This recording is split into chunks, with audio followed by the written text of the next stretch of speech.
Canto 20 of the Purgatorio can seem a bit much. So many allusions, so much French history, so much talking.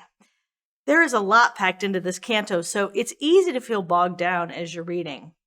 But Canto 20, with its focus on the avaricious, or the greedy, has some really important ideas contained within it. You'll remember that in Canto 1 of Inferno, we first come face to face with the she-wolf that represents avarice at line 49.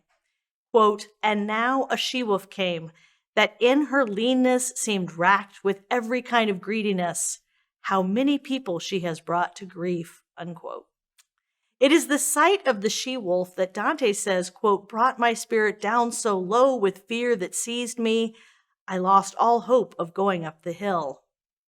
Notice those lines from Inferno are echoed here in Purgatorio in Dante's condemnation, found in lines 10 through 12. Quote, "May you be cursed, you age-old wolf, who take more prey than any other beast to feed your bottomless appetite," unquote. For Dante, especially given his Franciscan commitments, greed is one of the most pervasive of sins. And in many ways, we can read Canto 20's excesses as mirroring the sin these penitents are working through. For example, we know that greed has indeed claimed many souls because Dante and Virgil have to wind their way carefully along this terrace, as if they were, quote, hugging the battlements. There are just so many penitents here. Also note that Dante doesn't do anything just once in this canto. For instance, at the opening, he not only addresses the she-wolf, as we saw, but then he addresses the heavens. Later, Hugh Capet will do the same double addressing himself. By the way, the technical term for this kind of address to a person or a personified thing, like a she-wolf or the heavens, is called an apostrophe. Anyway, this happens over and over again, so watch for that throughout. With the theme of greed in mind, then, it also shouldn't surprise us that Dante Pilgrim begins this canto wanting more. Sure, it's more conversation with Pope Adrian, which concluded Canto 19, but it's a subtle reminder of the human desire towards wanting more than we should have. Though Dante reluctantly acknowledges Adrian's better judgment and moves on to follow Virgil, he begins this canto unsatisfied, just as the penitents among whom he walks were unsatisfied in life. Speaking of Canto 19, it is there where we are first introduced to the avaricious. As a reminder, we learned there that because the avaricious were so driven by the acquisition of earthly goods and by the pursuit of earthly aims like power, instead of going after heavenly things, these penitents are now bound, hands and feet, and lay motionless, stretched out face down towards the earth. In this posture of stillness, they tearfully contemplate their relentless chasing of all that the world deemed good. As we've seen elsewhere in Purgatorio, here in Canto 20, part of what the penitents spend time contemplating are good examples. They study people who were able to not do the thing they are now repenting for. People, in this case, who instead lived lives of virtuous humility and generosity. Starting, of course, with the Virgin Mary, humility herself, who did not seek status and gave birth to Jesus in the lowliest of places. After her comes a Roman example, Fabricius, and a Christian one, St. Nicholas. These examples are all provided by Hugh Capet, who ends up taking the bulk of the canto, from lines 40 through 123, to narrate French history through his own family tree. Now, this long recitation of Hugh's wicked family and their doings can get overwhelming, especially if you try to figure out who's who and when things happened and whatnot. It's important to note that Dante's rendering here isn't totally in keeping with the historical record. If you're interested in the precise history, you shouldn't depend on Dante's version. Instead, I hope you're using a good edition. I like the Hollanders and Mark Musa's, and using other history texts to help you get the backstory right. But I don't actually think that historical accuracy is the point of Hugh's oration. Dante is writing a story after all. So even if you understand nothing about the Capetian dynasty, you can still take away several things from Hugh's long speech.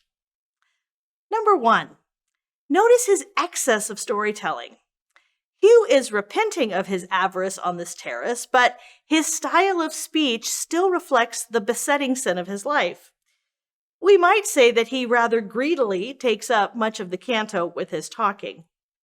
2, one of Hugh's most important lines comes at the beginning of his recitation, where he says at line 43, quote, "I was the root of the evil tree that casts its shadow over all the Christian lands, so that good fruit is rarely gathered there," unquote. This line is a direct echo of 1 Timothy 6:10, "For the love of money is the root of all evil." This verse is the very definition of avarice. As the root, then, of his family, Hugh is acknowledging how his choices towards wealth and power set the tone for generations to come. 3, thus, without even understanding the details of every Philip and Louis and Charles, we can see that this is a story of a deeply dysfunctional family, one where greed has warped generation after generation, until finally members of this family are so awful that it has personal consequences, the willingness to sell a daughter, for example, as well as very publicly political ones, including the ruin of Italy, because of France's insatiable desires. The ways in which these French machinations in Italian politics played out, even as part of Dante's own exile, would have felt very personal to him. But more than that, the ripples of corruption go everywhere. Hugh concludes his speech by sharing with Dante that the penitents spend their days thinking on godly examples, but their nights remembering stories of other avaricious people. And while we get 3 examples of the good people in the canto's opening, perhaps unsurprisingly, there's a long list of the greedy. 8 examples jam-packed into 15 lines. This list, drawn from classical mythology and all parts of the Bible, Old Testament, Apocrypha, and New Testament, reminds us a final time that greed has always been around in all times and in all sorts of truly damaging ways. Take a minute and unpack each story that Dante references to get a sense of the spectrum of greed he wants us to consider. But on Dante's road toward sanctification, it's critical that the canto doesn't end in grim stories of the greedy. Instead, an incredibly powerful earthquake rocks Dante and Virgil, followed by the singing of Gloria in excelsis Deo, glory to God in the highest. Many of us will be familiar with this Latin from Christmas carols, and it helps us understand the powerful takeaway from this canto. Yes, we are all touched by greed. It is awful and rapacious and damaging, personally and corporately. Most of us are pursuing money and possessions, status and acclaim, now as much as in Dante's time. Hugh's long story shows the way that greed for the wrong things misshapes individuals and families, kingdoms, and really the world. And yet, though Dante doesn't understand the earthquake yet in Canto 20, the Gloria that is sung is already telling us the antidote to greed, the life and work of Jesus. Harkening back to the example of Mary at the canto's opening, Dante ends the canto by returning to the humility of Christ's birth to a lowly young girl in a humble place, and then revealed first to ordinary shepherds. The invocation of the incarnation here reminds us, too, that the corrupt power of families, like the Capetians, will never endure. Instead, human systems are rectified and redeemed by a God who sends his own Son, and through Christ's death, invites sinners to become sons and daughters in the family of God.